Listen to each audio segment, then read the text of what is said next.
Recebemos hoje no Diário do Noroeste o deputado estadual Tadeu Venere. Deputado, muito obrigado pela presença e por estar conosco hoje. Obrigado, Adão. Obrigado a todos que nos acompanham. Uma grande satisfação estar aqui com vocês. Falar um pouco da trajetória do deputado para a gente iniciar esse nosso bate-papo aí sobre a política paranaense. Na verdade, eu acho que eu sou uma pessoa bastante comum, né, em todos os sentidos. Né? E hoje nós estamos aqui, inclusive, com a nossa companheira Regina, que é assessora, o Nilo, o nosso histórico companheiro JP. E a gente tem feito essa caminhada pelo Estado. Como se falou, eu fui eleito vereador em 1995, em Curitiba, mas meio que por acaso, porque eu sou bancário, trabalho no Banco do Brasil, e como bancário fiquei muito tempo na oposição sindical. Eu sou de Nova Vitória, uma cidade do interior do Paraná. Fui para Curitiba fazer psicologia e acabei ficando por lá. E depois, numa das ocasiões, era no sindical, umas ocasiões que nós tínhamos que fechar a chapa do PT, não havia candidatos.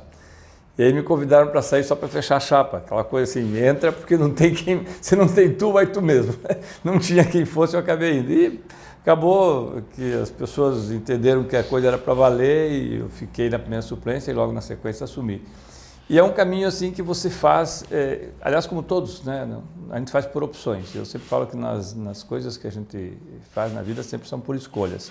Às vezes são escolhas difíceis, mas sempre são escolhas. E essa foi, a meu ver, uma das escolhas mais certas que eu fiz.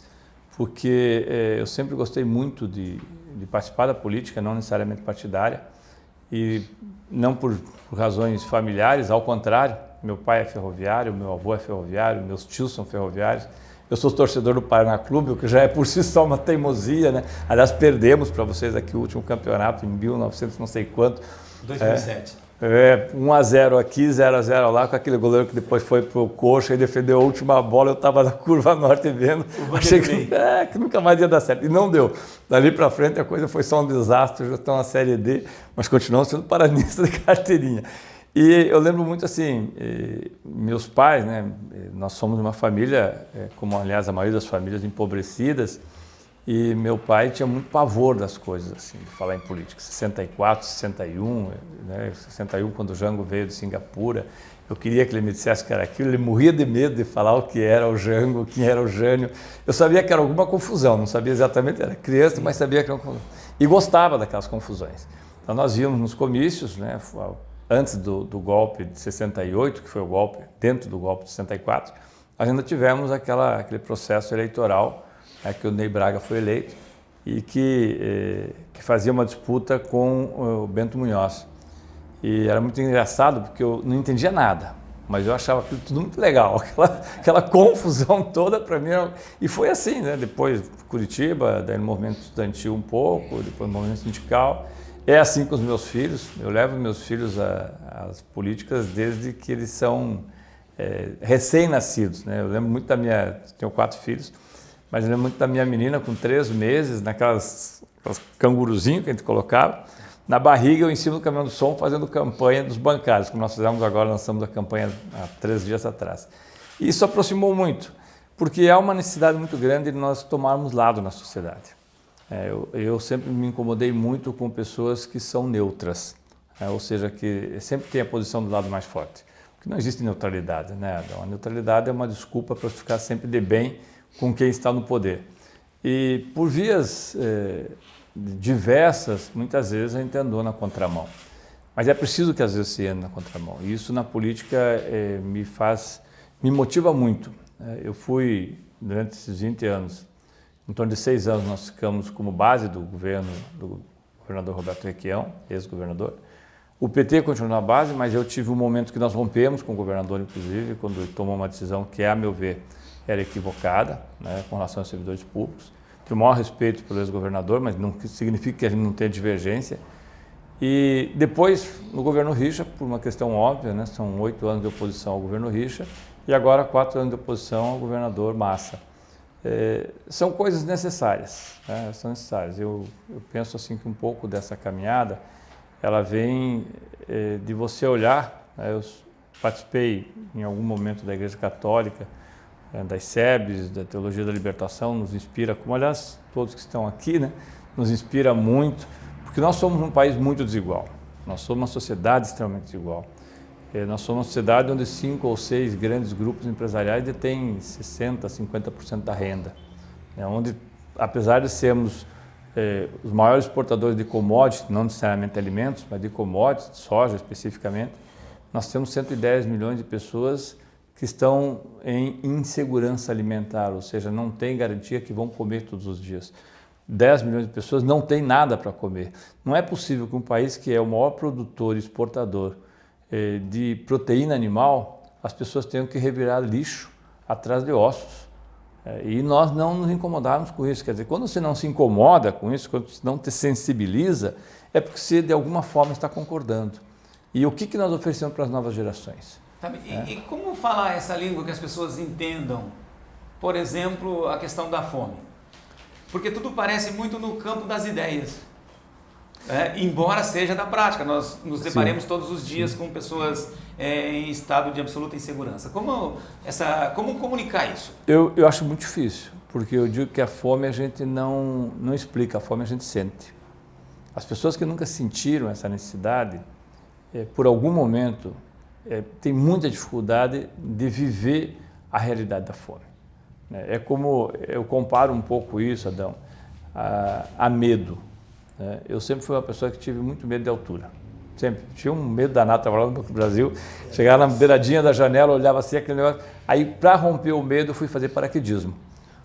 E acabou sendo muito legal, que eu falo que paraquedismo é o esporte mais seguro que tem. Todo mundo que subiu, desceu, não tem ninguém que ficou lá em cima. Então, a gente às vezes tem que enfrentar o medo. E eu acho que a fome é algo a ser enfrentado nessa mesma perspectiva. Nós temos que enfrentar a fome com todas as ferramentas disponíveis que nós temos no país. Nós somos um país rico, com uma população empobrecida. Um país extremamente racista, 200 anos de independência daqui a poucos dias, não nos transformaram numa sociedade razoavelmente igualitária, razoavelmente democrática, eu não digo democrática, razoavelmente, porque nós temos nichos de poder oligárquicos, e a terra é uma das maiores razões, a posta à terra dessa oligarquia, e nichos de poder ainda secular, e secular no sentido de serem praticamente ainda patrimonialistas, como eram durante o período em que nós éramos colônia, que não se romperam. Mas, deputado, na prática, como garantir que, uma vez atingindo instâncias importantes de poder, garantir que as pessoas morem e se alimentem? Políticas públicas. Políticas públicas. O Estado, ele existe para que nós tenhamos a redistribuição da renda produzida por todos. Isso não é sofisma, isso é opção de governo. Isso não é uma teoria, é opção de governo. O governo pode optar por pagar o serviço da dívida, por exemplo, nós pagamos 700 bilhões, nós estamos falando de algo assim fantástico por ano para o serviço da dívida. E não conseguimos investir 1 bilhão no combate à fome e à miséria. O Estado do Paraná, para que nós fiquemos mais especificamente no Estado do Paraná, fez uma opção neste governo agora, do governador Massa, de abrir mão da arrecadação de impostos na ordem de 55 bilhões de reais. 55 bilhões de reais retira só da educação 17 bilhões de reais. Isso significa uma opção de Estado. Eu não julgo, porque é uma opção de quem ganhou as eleições. Agora, é óbvio que isso tem que ser discutido com a população. Nós temos hoje uma democracia muito frágil, todos os dias nós estamos vendo isso. O presidente Jair Bolsonaro não esconde de ninguém o seu desejo de um golpe, né? O seu agora pré-candidato a vice, o general o general da reserva, que há poucos dias atrás estava no Ministério da Defesa, não esconde o seu desejo de um golpe. Então o país vive sempre com uma espada na cabeça. É uma democracia, eu diria que é uma democracia vigiada. E nós temos uma democracia muito, muito particularmente fragilizada. Por quê? E por que nós não conseguimos combater a fome? Porque as opções são absolutamente rentistas.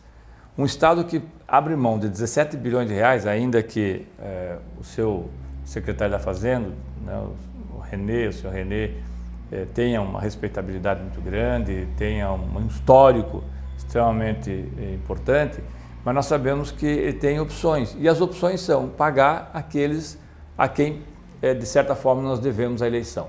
A quem nós devemos a eleição? O Brasil tem uma democracia que ela é extremamente capenga, além de frágil, porque veja, o primeiro artigo da Constituição Federal, e depois repetido nas estaduais, existe todo o poder e mando do povo. Primeiro, ele fala sobre a República, no seu primeiro parágrafo, né, ele fala no artigo 1º da República, mas no primeiro parágrafo do primeiro artigo, diz, todo o poder e mando do povo em seu nome será exercido pelos seus representantes eleitos ou diretamente nos termos desta Constituição. Referendo, plebiscito, consulta popular. Esses 3 itens nós nunca conseguimos regulamentar em nenhum dos 27 estados da federação. Nenhum. Veja que absurdo. Você fala em plebiscito, mas nós temos um monopólio das leis. Nós que estamos no parlamento. E quem elege os parlamentares? O povo elege. Não, o povo vota. Quem elege são os grupos minoritários organizados. Então, hoje o parlamento não representa a população. O parlamento representa segmentos que historicamente são os donos do poder no nosso país. Aí você tem grandes grupos empresariais, falando de todas as assembleias e do Congresso Nacional, né? Você tem o lobby dos grandes grupos empresariais, no caso da Fiesp, você tem os grandes lobbies, no nosso caso no Brasil, na Federação, em nível de Congresso, da Faria Lima, que são os banqueiros, você tem o lobby dos latifundiários, você tem um lobby muito grande das bancadas religiosas, de todas as denominações religiosas, mas você não tem bancada do povo. Você não tem bancada popular de agroecologia, de agricultura familiar, você não consegue ter uma bancada de trabalhadores. Eu não estou dizendo que não tenha deputados que façam essa defesa, estou dizendo que nós não temos uma bancada organizada para isso. E aí você cria os centrões. O centrão nada mais é do que o aluguel de mandatos durante períodos infinitos enquanto os governos estiverem bancando. Esse é o problema da nossa democracia. Deputado, só na questão fiscal, a renúncia, independente de governos, inclusive governos do Partido dos Trabalhadores, sempre foi vendido numa embalagem bonita, como se fosse algo positivo. Uhum. E como desmistificar isso? E eu não acho que ela seja positiva, porque a renúncia fiscal, sem contrapartida, ela nada mais é do que fazer o acúmulo, né, do lucro para o proprietário daquele bem que está vendendo. Então, quando se faz a renúncia fiscal, nós estamos tirando aqui, pegar a Ambev, né, que é uma das maiores devedoras de impostos do nosso país, ou a Vivo, que é a segunda maior devedora de impostos, e com renúncia fiscal para a Ambev, né, ou com a doação de terrenos, e uma série de renúncias foram feitas aqui na instalação da fábrica de Ponta Grossa. Essa renúncia da Ambev não vai reverter necessariamente no número de empregos que estariam sendo gerados se o Estado cobrasse esse imposto e diretamente aplicasse. Mas é vendida, como você falou, com uma embalagem bonita, por quê? Porque a Ambev certamente é um dos grandes patrocinadores que nós temos em todas as redes, na rede de comunicação, nos esportes, nas campanhas eleitorais, que oficialmente não podem, mas nós sabemos que elas não são necessariamente impedidas. Então, eu creio que a população tem pouquíssimo acesso, e vocês fazem um papel extremamente importante ao divulgar isso, pouquíssimo acesso a esse debate. Nós não fazemos debate sobre democracia nas escolas. As escolas estão praticamente proibidas, interditadas para fazer um debate sobre democracia. Debate sobre democracia não é debate sobre partido político. Ele vai muito além. O partido é uma ferramenta, é apenas uma ferramenta. Mas as institucionalidades, né, que nós não conseguimos fazer com que tenham de fato um papel determinante, e a cada dia que passa se esvaziam mais. Olha o papel do Ministério Público. O Ministério Público está cada vez mais esvaziado. O Ministério Público passou a ser quase que uma corporação, e como uma corporação atende interesses corporativos, atende interesses, eu não diria que são ilícitos, porque obviamente não são, mas interesses muito direcionados. O Ministério Público muitas vezes fecha os olhos a coisas absurdas que acontecem dentro do Estado, e qualquer Estado, e você citou bem, seja do partido que for, Partido dos Trabalhadores, do PSD, do PFL, partido que for, fecha os olhos por quê? Porque quando você controla o orçamento, né, você controla o Congresso, controla a Assembleia, você controla o orçamento. Quando controla o orçamento, você controla a sociedade.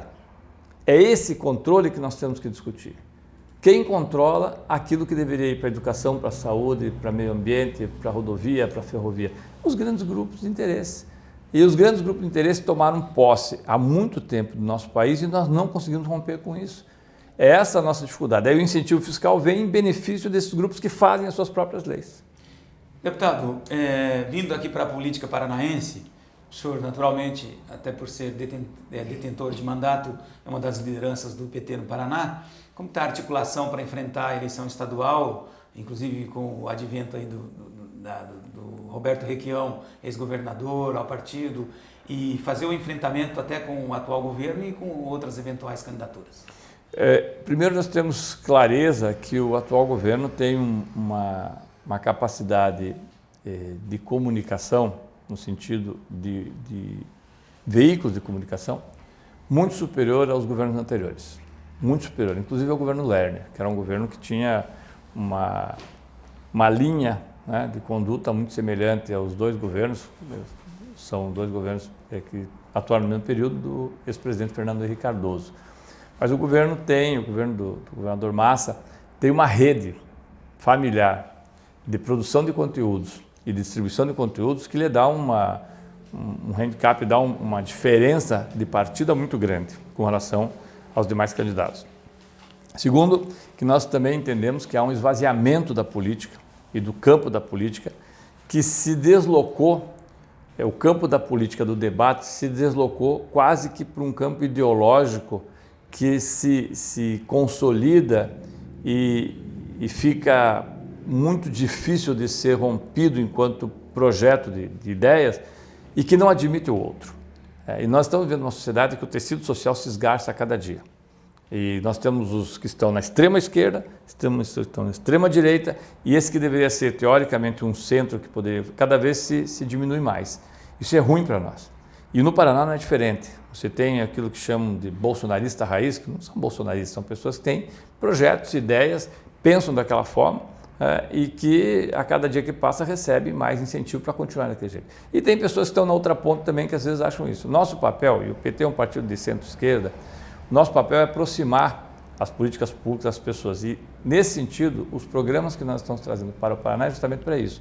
O ex-governador Roberto Requião, que teve uma história no PMDB e é uma pessoa nova, não do ponto de vista de idade, é óbvio, né? Tem 81 anos, mas nem da política, mas no partido ele é muito bem recebido por nós, porque nós entendemos que nós temos um ideário semelhante. Nós temos uma visão de Estado semelhante. E a vinda do Requião, e além do Requião também agora o seu vice, que é o deputado, ex-deputado Arno Brandão, ex-presidente do Tribunal de Contas, para muitos ela se transforma numa situação contraditória, né? Até porque o ex-presidente da Assembleia Legislativa foi do PSDB, foi do PTB, agora está no PV, mas a política tem algumas modificações que são feitas ao longo do tempo e que não são sempre feitas da forma como nós gostaríamos. Elas são feitas conforme a situação se apresenta. Isso, nesse momento, não está em jogo mais se nós vamos ter uma eleição com o partido A, B ou C, se o PT vai ganhar.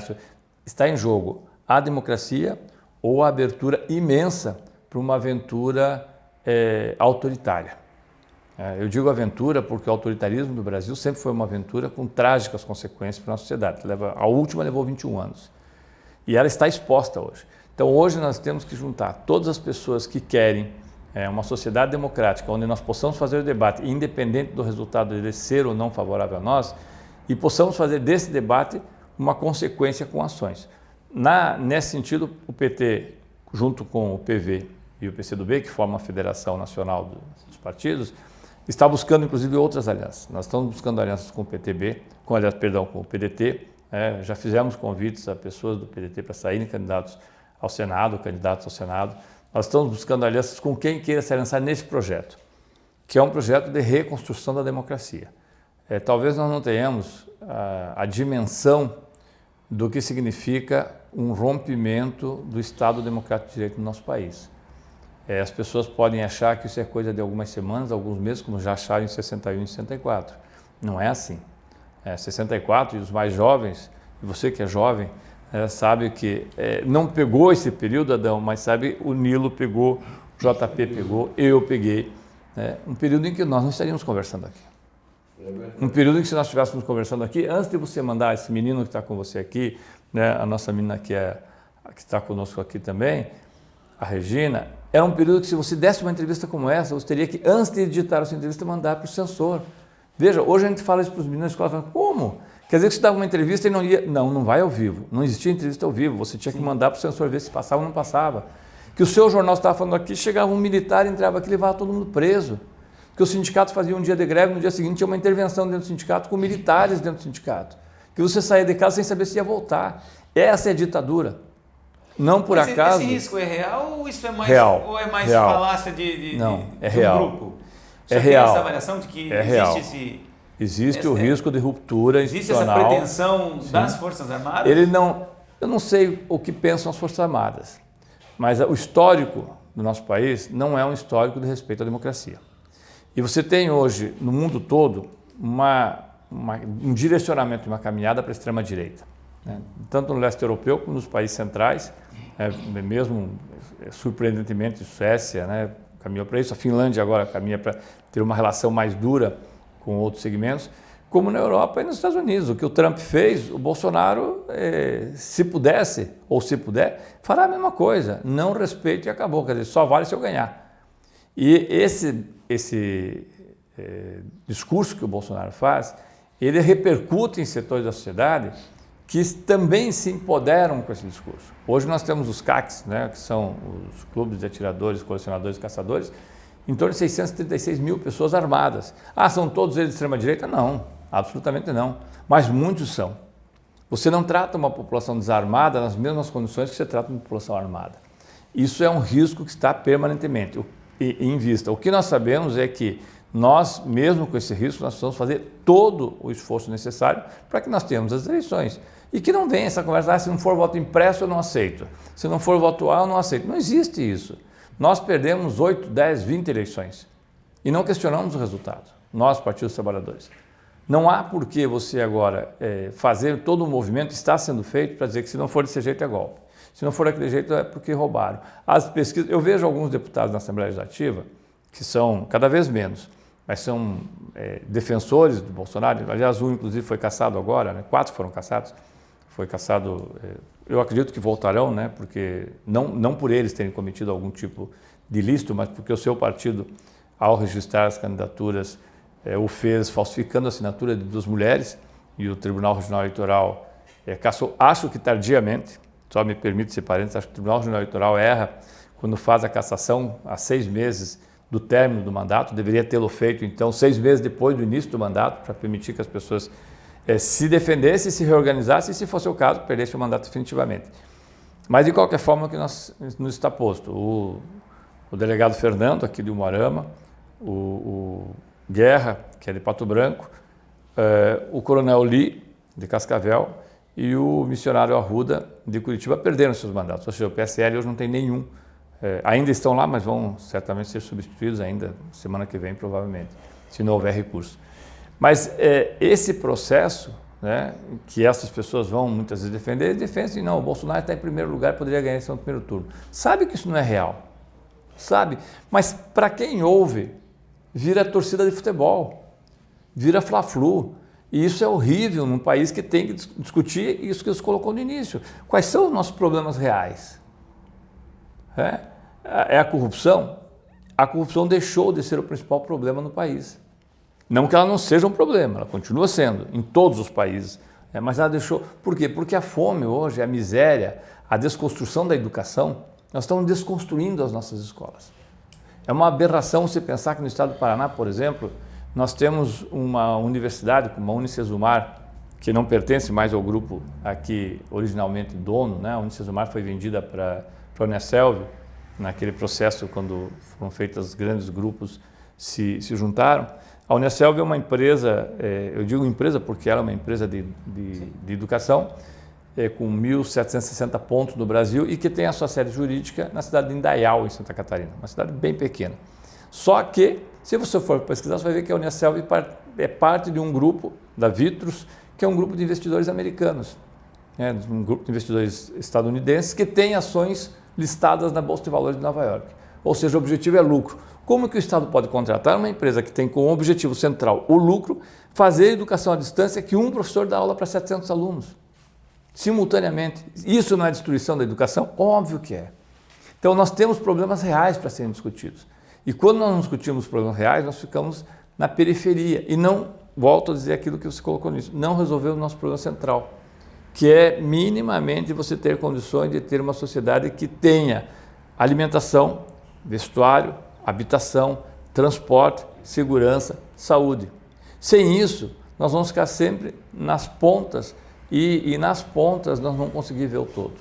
Eu me incomodo muito, eu sou presidente da Comissão de Direitos Humanos há 10 anos, quando nós falamos da violência policial. Toda a polícia é violenta? Não. Absolutamente não. Nós temos excelentes pessoas que estão na polícia e que são, inclusive, pacifistas. Agora, a polícia, da forma como nós estamos trabalhando hoje, as forças de segurança, elas se inclinam cada vez mais ao autoritarismo e à violência, inclusive por seus superiores. Inclusive por não admitir outras teorias que não sejam essas malucas. Eu cheguei aqui, Paranavaí, há um outdoor na entrada de Paranavaí, de um lado o comunismo, de outro lado o Bolsonaro. Isso é uma mentira sem tamanho. E é aceita. Está todos os dias ali. Agora eu me pergunto, qual é a ameaça? Aonde que está o comunismo que fala? É o comunismo de comunidade? Seria um apelo, né, imenso e apelativo. Sei que Jesus Cristo era comunista, porque ele falava em comunidade. Ele falava em dar aos pobres. Ele foi preso por ser agitador. Ele foi torturado por divergir justamente dos que eram Pilatos e os romanos, que eram os detentores do poder à época. Ele foi crucificado e foi morto por isso. Nós não podemos fazer essas comparações, porque elas são surreais, são de tempos diferentes. Agora, você também não pode dizer que no Brasil nós estamos à beira do comunismo. Isso é uma besteira sem tamanho, mas que pega. As escolas militarizadas no estado do Paraná, que a meu ver não deram certo, né, porque elas são um fracasso do começo ao fim. E quando eu digo um fracasso, é porque as escolas militarizadas, elas partiram de um princípio que nós poderíamos ter 200 escolas no Paraná, 200 escolas no Paraná que seguissem a regra militar. E isso para ser o Paraná um laboratório. Das 200, Adão, só 54 tinham diretor e monitor militares.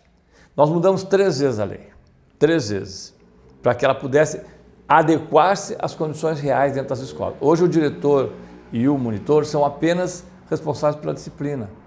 Só que ali se tentava fazer, e aí me permita, é uma licença que eu peço a você, se tentava fazer algo muito semelhante ao que foi feito. Eu não estou dizendo que o governador Massa fez isso, porque acho que o governador não entende disso.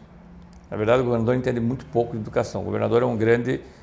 gosto pessoalmente da pessoa do Massa, do Ratinho. Ele foi o nosso relator na CPI da Copel, em 2003. É uma pessoa muito afável, mas ele não entende disso. Não entende educação. Realmente não entende. Ele é um garoto propaganda do Estado. É um garoto propaganda da Federação das Indústrias, da Federação da Agricultura, da Federação do Comércio, da Federação do Transporte, do G7. Por que do G7? Porque foi o G7 que fez o seu plano de governo. O G7 fez o seu plano de governo e entregou, feito pela Fundação Dom Cabral, antes que ele tomasse posse, e mesmo antes de tomar posse, ele mudou o orçamento de 2019, aumentando de 111 milhões para 11 bilhões a isenção fiscal. Porque são estes grupos que controlam o Estado. Então, quando eles fazem as escolas militarizadas, eles vêm numa suposição que nós iríamos trazer. E quem pensou isso, iniciou, e depois com o governo Bolsonaro teve um aprofundamento, iniciou em cima de um princípio que, se você pegar a estrutura, e óbvio que não é um paralelo, né, mas é só como um exemplo, porque há outros também, mas a estrutura mais bem sucedida desse tipo de mudança na educação, que é a base de toda a sociedade, foi feita em 1929, 1927, na Alemanha nazista. Até 1929, se tinha todas as escolas na Alemanha com vários segmentos diferenciados. Quando Hitler, que não gostava de criança e adolescente, porque ele não via sentido em ter relação com crianças e adolescentes, porque não poderiam ir para a guerra, mas quando ele vê que aquelas crianças e adolescentes poderiam adequar-se às suas teorias, eles passaram a transformar todas as escolas em escolas militarizadas. Muito semelhante a esse conceito aqui. Em 1938 você tinha apenas, veja só, apenas 2 a 3% de escolas que não estavam no regime militarizado. Esse é um risco. A escola não pode ser uma reprodutora de uma ideologia. É como se nós fizéssemos o seguinte: o governo do PT vai fazer todas as escolas com princípio socialista. É uma aberração se alguém pensar nisso. Não tem sentido. A escola tem que ser plural. Eu vejo assim, é isso que a democracia nos propicia. E quando nós começamos a romper essa linha, nós começamos a entrar no que foi o início da nossa conversa aqui, em aventuras autoritárias. É para isso que serve a imprensa, é para isso que serve o Ministério Público, é para isso que serve a Defensoria Pública, o Judiciário, o Legislativo, ou pelo menos para isso que foram originalmente pensados, né? Para que nós tenhamos pluralidade. Deputado, falar um pouquinho da sua pré-candidatura, do novo desafio aí que o senhor está aceitando ou se propondo dentro do partido e mais ainda falar um pouquinho das suas andanças aqui pela nossa região nesse final de semana. As andanças são sempre muito boas, né? Eu até brinco que às vezes em casa, nós só estamos em dois em casa, né? Eu e a Denise, e a Denise sempre fala assim, o dia que você não for mais deputado, tem duas coisas que pode fazer na vida. Que eu não terminei a psicologia, fiquei um tempo lá até o 4º ano, e por razões paralelas dentro da faculdade eu acabei saindo. Ela fala assim, você pode ser motorista de Uber ou entregador de panfleto em sinaleiro, porque eu nunca vi alguém entregar tanto panfleto e andar tanto para cima e para baixo. São duas coisas boas, né? Não são absolutamente situações ou tarefas que não sejam... Aliás, já fiz muito isso, né? Não dirigi Uber, mas já dirigi muito carro para cima e para baixo e já dirigi muito, entreguei muito panfleto em sinaleiro, entreguei muito panfleto em porta e fábrica. E quando a gente vem para cá, eu diria que é muito melhor para quem vem, talvez, do que para quem recebe. Eu sou muito bem recebido pelas pessoas, felizmente, muito bem recebido, e isso reenergiza muito a gente, nos dá muita esperança. Tem uma poesia do Carlos Drummond, que ela é muito bonita e que ela é feita num período muito difícil, num dos períodos difíceis da nossa história, né? Período que estava, inclusive, acompanhando o que acontece no final da Segunda Guerra Mundial, que é a Rosa dos Tempos, né? Quando ele fala que os homens pedem pão, fogo, sapatos. E no concluir dele diz que as leis não bastam, os lírios não nascem das leis, meu nome é tumulto, escreve-se na pedra. Eu acho que essas coisas a gente tem que aprender com a população. Não adianta só ter leis, não adianta vir aqui falar das leis, falar das coisas, porque isso não vai resolver. As pessoas estão muito machucadas. A pandemia nos dessocializou, a pandemia nos afastou. Embora nós tenhamos hoje um contato imenso através das redes digitais, nós temos crianças que não querem mais voltar às escolas porque têm pânico. Nós temos professores que estão, em sua grande maioria, adoecidos com todo tipo de padecimento, inclusive muitos em depressão. Nós temos bancários que se recusam a ir para o caixa, porque eles não conseguem ver as pessoas. Então nós nos dessocializamos. Eu acho que o meu papel hoje, não por ser presidente da Comissão de Direitos Humanos, mas por ter um cargo público, receber da população, porque eu recebo 100% que eu tenho da população, é fazer esse debate e trazer esse debate para a população. E a viabilidade da sua campanha nesse novo desafio? Ela é muito boa. Felizmente, sim, nós temos uma avaliação muito positiva da campanha. É claro que, mesmo que não fosse, as pessoas não é muito boa, mas é porque é um processo progressivo. Eu iniciei a minha primeira caminhada, nós iniciamos, né, como vereador, como eu lhe falei, meio por acaso, foram 2.540 votos, depois foram 4.000, daí foram 6.000, depois foram 19, daí foram 27, depois foram 44, 46, daí caiu para 44 e agora foi para 70. Então a gente tem um processo, né, de progressão. Não que o voto necessariamente seja só a resposta, porque há momentos em que o voto é por quase que uma manada, né, caminhando. Nós vimos, e eu não vou ficar na última eleição, porque isso aí seria desleal, mas nós vimos uma eleição aqui em 1974 que um candidato a deputado federal foi eleito com 1.200 votos. Então, não é só necessariamente o voto, mas o voto também é significativo. E a gente conseguiu consolidar com as pessoas uma relação de muito respeito. Nós temos aqui na região uma grande quantidade de assentamentos, por exemplo, na região. É uma região que esteve muito tempo deslocada do restante do Paraná, foi uma das últimas fronteiras agrícolas, né, o Kaiowá e essa região aqui.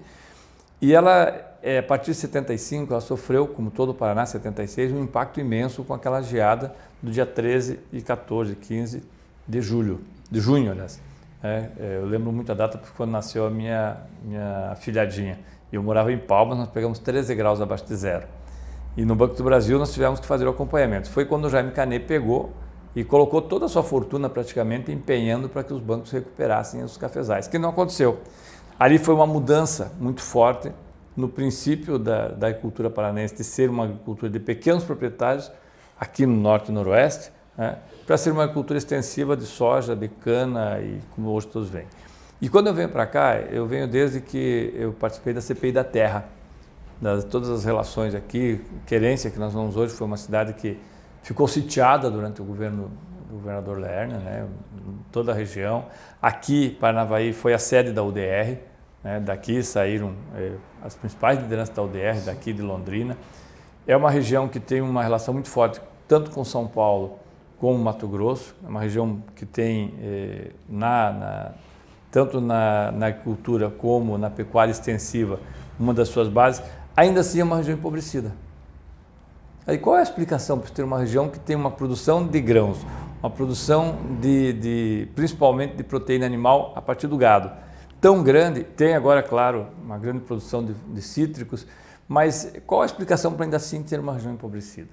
Distribuição de renda. Há políticas públicas que não chegam a essas pessoas. Não é a cesta básica, não é só o Bolsa Família. O Bolsa Família, Luz para Todos, a cesta básica, eles são políticas que a gente fala que são políticas quase que compensatórias.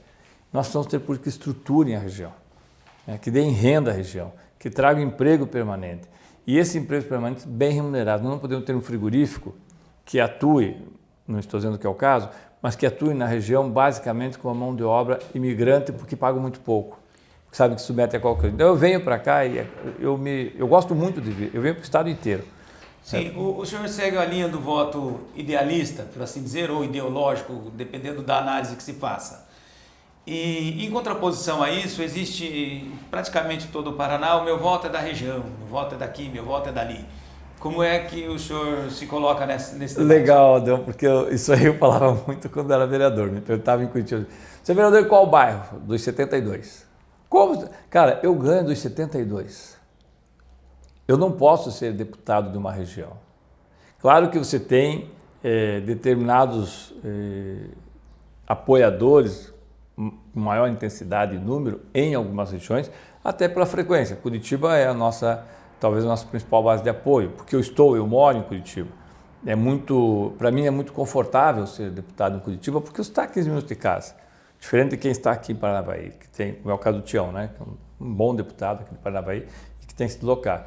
Mas eu tenho por princípio que nós recebemos do estado todo, e onde tiver que estar para fazer a defesa daquilo que nós nos propusemos, eu vou estar. Foi assim depois de 29 de abril, quando passou por um processo de uma ruptura muito grande do governo Richa, em 2015, eu vim aqui para a universidade. A reitora da universidade recentemente esteve em União da Vitória, porque nós constituímos um campus em União da Vitória com uma nova sede da universidade e abrimos o curso de Direito em União da Vitória. Agora, na próxima semana, eu estou no Barracão, na cidade do Barracão. Depois do Barracão, Capanema, Pato Branco, União da Vitória e Pinhão, resolvendo questões fundiárias.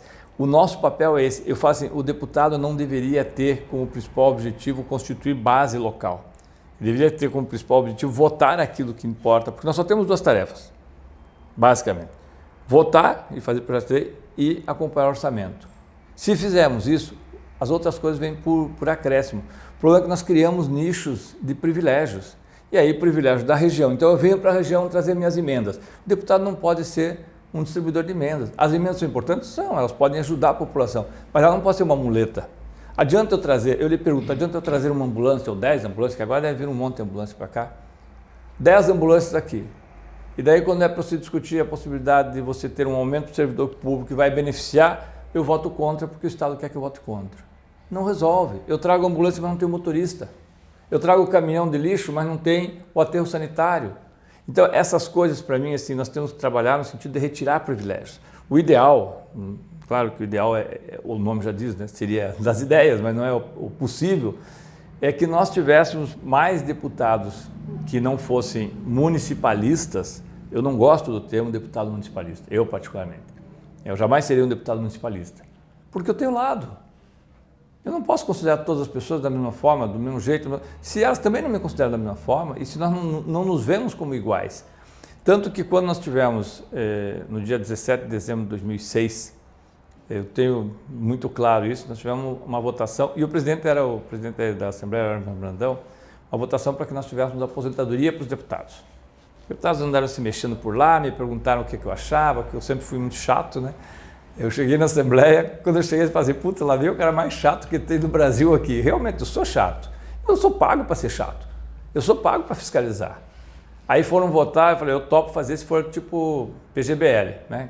Eu trabalhei um tempo na Previ, conhecia um programa um plano geral de benefícios livres, dá para fazer.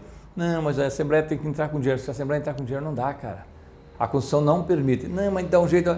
Me enrolaram, chegou no dia, votaram. eu perdi por 52-1. Foram 52 votos ou ausências favoráveis e o meu voto contra. Aí eu sempre brinco, Adão, que daí minha mãe foi muito lembrada no dia, eu falava muito dela, ela até já morreu, mas coitadinha, lembraram muito de coisas que ela nunca foi. E aí eu falei, não tem problema, eu perdi, mas eu vou recorrer. Fui para a OAB e na OAB nós fomos para a STF e derrubamos a aposentadoria dos deputados. Não existe aposentadoria de deputado aqui no Paraná, isso eu posso fazer com muito orgulho, assim. Não com soberba, mas com orgulho que eu fiz aquilo que era certo. Nós derrubamos a aposentadoria dos deputados. Eu sou aposentado pelo INSS, R$ 3.882. Aí falaram, você é muito burro. Me chamaram de burro.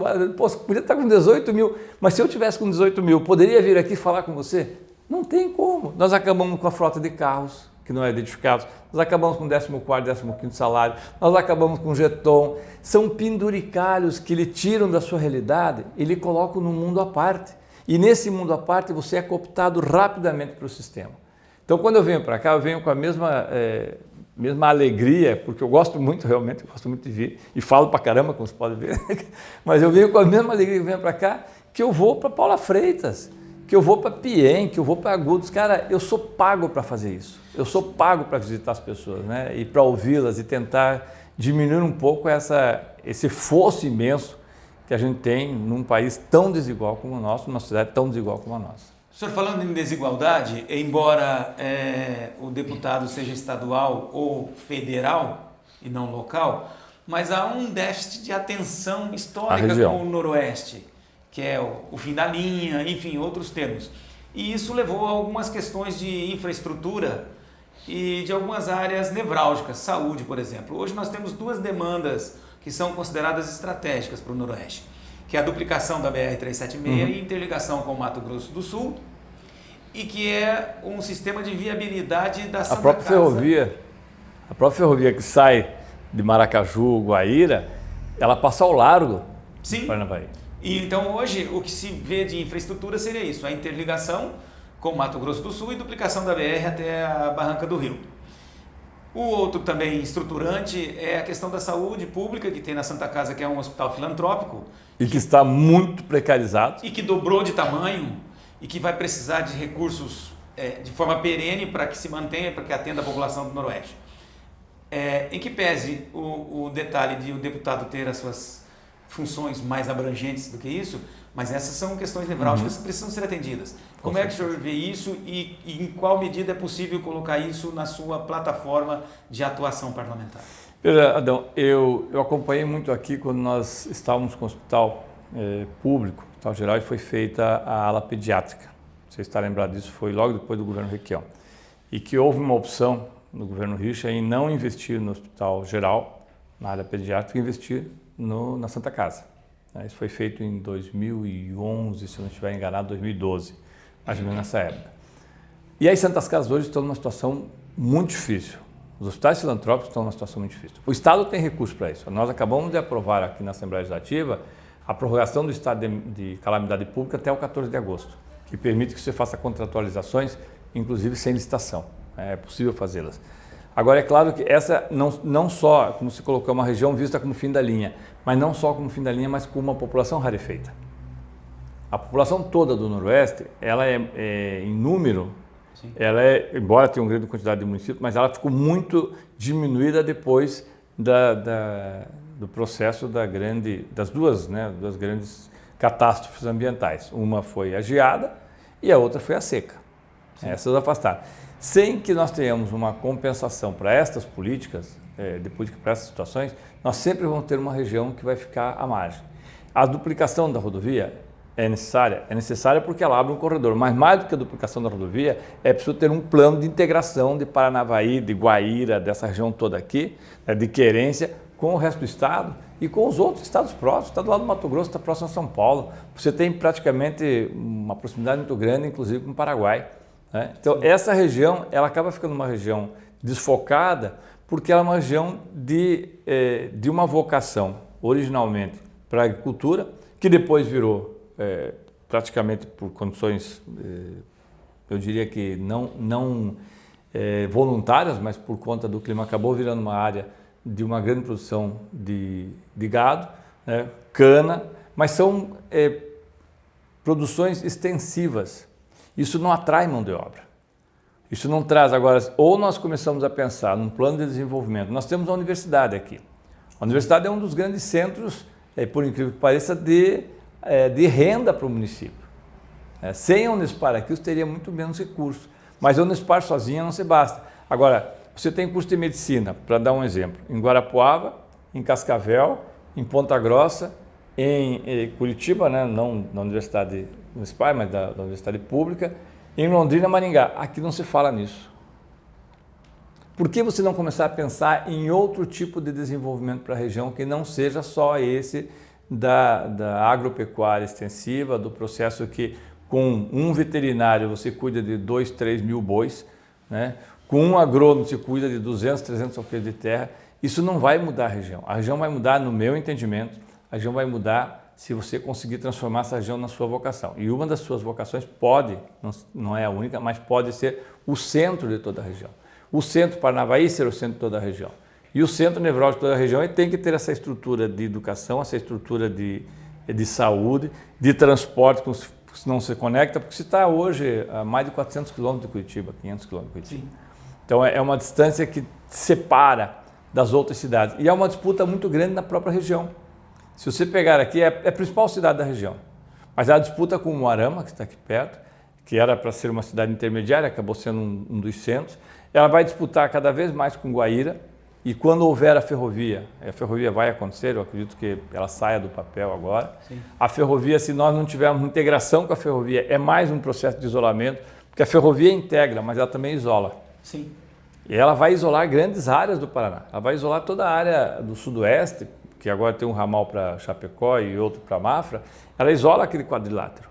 Então é preciso que haja compensação. E a compensação não se dá só pelo deputado, só pelo prefeito, só pelo vereador, se dá por um plano de integração. Eu penso que nós temos que estar abertos a isso no governo federal e no governo do estado para ter um plano de integração de compensação. Porque se você falasse hoje, nós vamos montar uma fábrica da Renault aqui, não monta. O custo para você tirar um carro da Renault aqui e levar até o Porto Paranaguá, inviabiliza. Agora, é possível que se tenha algum tipo de iniciativa que possa se integrar a esse sistema, né, de transporte ferroviário e rodoviário e aquaviário. Está aqui a poucos quilômetros de um dos maiores rios que nós temos na América do Sul. Então, se a gente não tem esse plano de integração, você está praticamente quase no centro geodésico aqui da América do Sul, né? Por que você não pensar num grande hub de distribuição? Se nós não pensarmos nisso, nós vamos pensar sempre assim, nas coisinhas pequenininhas. E aí nós vamos continuar trazendo uma ambulância, um caminhãozinho, uma pá carregadeira. Importante, sim, mas não vai resolver o problema. O problema só vai resolver quando nós tivermos um plano de desenvolvimento para a região. Deputado, Diário do Noroeste completa no próximo 23 de outubro 67 anos de tradição, de busca pela imparcialidade, busca pelas grandes bandeiras do Noroeste, do Paraná e do Brasil.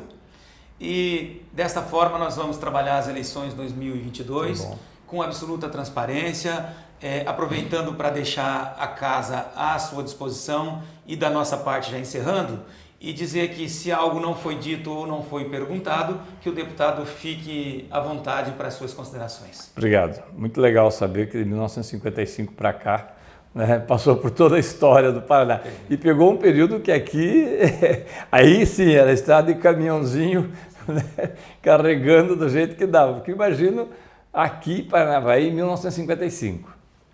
Sim. É um período assim, eu gosto muito de história, sabe? Embora tenha feito psicologia, eu gosto muito de história. E essa região é uma região histórica. Nós estamos trabalhando na Assembleia com algumas regiões históricas do Paraná, com as lutas sociais do Paraná. Como foi o caso de Guerra do Contestado, como foram, né, todas as lutas no Sudoeste, pela terra. O processo que passa por aqui também, de 1924, quando o Prestes sobe do Rio Grande do Sul e desce uma coluna do Mato Grosso, passa por essa região. Na primeira tentativa que se faz no Brasil e que depois não deu certo, de uma insurreição, que é a partir de São Paulo. E eu vejo assim, o jornal que segura, durante todo esse período, 67 anos, não é qualquer jornal. Num período em que nós estamos vendo fecharem os jornais. Os jornais estão fechando, as informações estão chegando cada vez com mais parcialidade, há um garrote econômico sobre os jornais que não podem colocar tudo aquilo que gostariam, os seus editores têm não a censura oficial, como nós falávamos, como eu falava que teve 68 principalmente até 1984 ou 83, não a censura oficial, mas eles têm a censura econômica, a sobrevivência econômica. Eu vi dias atrás uma grande rede de televisão que demitiu um dos seus comentaristas esportivos porque ele é bastante crítico ao governo e, coincidentemente, agora é a rede que mais vai receber recursos do governo. Então, isso nos dá uma situação muito difícil. Eu parabenizo muito vocês, falei no início, porque é muito difícil ter um jornal impresso. Eu fui diretor de imprensa dos sindicatos bancários. É muito difícil ter um jornal impresso, porque no digital, qualquer erro que você cometa, você corrige quase que na sequência. No impresso não tem. Se sair uma coisa, uma manchete impressa aqui, você pode rezar para São Judas Tadeu, que diz que é o santo das causas desesperadas, mas não vai resolver. Ele já está lá escrito e o Adão é o responsável e acabou. Então é muito legal a gente ver que a imprensa resiste. Por mais que a imprensa possa ser criticada e dito que faz isso, faz aquilo, mas sem imprensa nós não existimos. Sem comunicação nós não existimos. E é legal a gente falar isso porque nós deveríamos, eu acho que na medida das necessidades nós seremos porta-vozes da liberdade de imprensa em todos os sentidos. A imprensa tem que ter toda a liberdade, com toda a responsabilidade que isso lhe acarreta, porque eu sempre falo, aliás, falava para minhas crianças, né?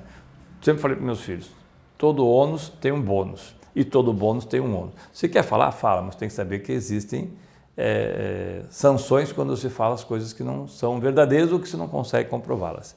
Então eu fico muito, muito honrado, né, com o seu convite, fico à disposição na Assembleia Legislativa e faço sempre um pedido para aqueles que nos assistem, para aqueles que acompanham. Fiscalize os deputados. Nós somos muito pouco demandados, muito pouco demandados.